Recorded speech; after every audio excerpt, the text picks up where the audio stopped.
mana shu ko'rsatkichlar 8. Bu F2-3 ga holatga to'g'ri kelib qoladi. F0 ya'ni sog'lom jigar degani bu. Qarshimda o'tirgan bemorimiz Jizzaxdan kelgan.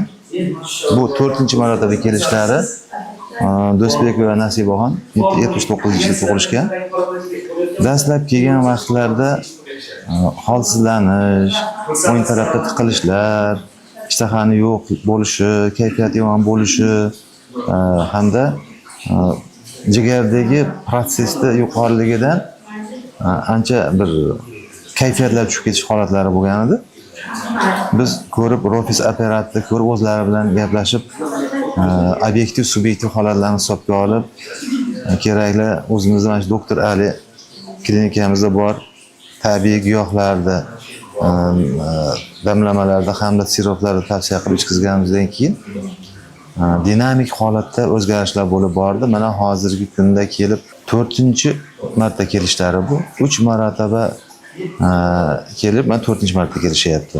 Dastlab kelganda bu kishini analizlarida ko'rganman, ranglarida o'zgarishlar, so'lg'inlik, horg'inlik, kayfiyat yo'qligi holati bo'lgan bo'lsa, mana shu F ko'rsatkichlar 8. Bu F2-3 ga holatga to'g'ri kelib qoladi.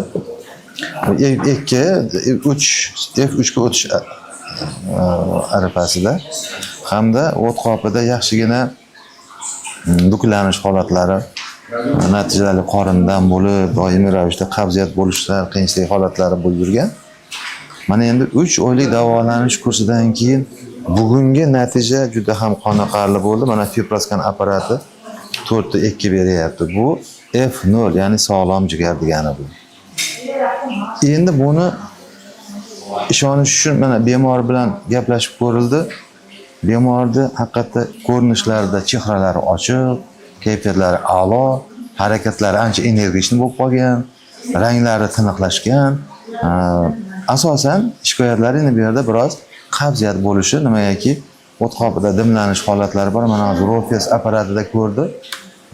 Rofis apparatida ko'rganda shu bo'yindagi tuzlar bizning mahsulotlarimizni ichib qabul qilgandan keyin hozir juda ham bemorimiz xursand bo'lishdi. Yana davom ettirish maqsadida biz kerak bo'lsa yana 2-3 oy davom ettirsak, biz maqsadga erishgan bo'lamiz. Nimagaki hali F0 ga tushdi, bo'ldi, jigar sog'lom bo'lib qoldi deb biz tashlab qo'ymasligimiz kerak. Onun uchun bemor o'ziga yarasha parhezga e'tiborliroq bo'lib, shu bilan harakat rejimlariga yana ham bir e'tiborli bo'lib, mahsulotlarimizni yana bir 2-3 oy iste'mol qilsa, xudo xolasa, holatlari juda ham yaxshi bo'ladi. Bu yoqqa kelmasliklaridan oldin bu kishi ham juda ko'p joylarga borib, klinikalarga uchrashib, davolanib, jarayonni olib borishgan uzoq muddat. O'zgarishlar sezmagandan keyin eshitib qolib, bu yoqqa doktor Ali klinikamizga kelishdi. Mana natija, xudo xolasa, mana ko'ngildagidek, o'zlari ham juda ham xursand. Jizzaxdan erinmay kelishadi. Katta rahmat. Bu kishi bilan gaplashdim. Endi haqiqatda hozir syomka tushiman deb anaqa qilishyapti, juda xijolat bo'lishyapti, lekin yaqinlariga, shu bemor bo'lib yurgan tanish-bilishlariga tavsiya qila olasizmi desam, bemalol tavsiya qila olaman. Jigar uchun va boshqa kasalliklar uchun marhamat qilib kelishlarini men iltimos qilaman, tavsiya qilaman.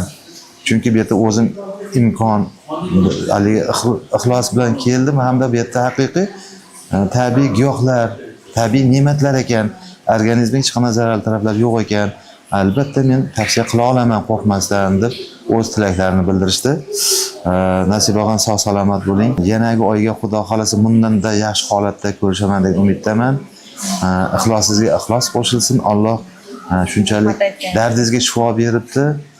Alloh ziyoda qilsin. Bundanda sog'lomlashib, farzandlaringizni baxti kamon uzoq yillar ko'rib yuring. Sog' bo'ling, salomat bo'ling.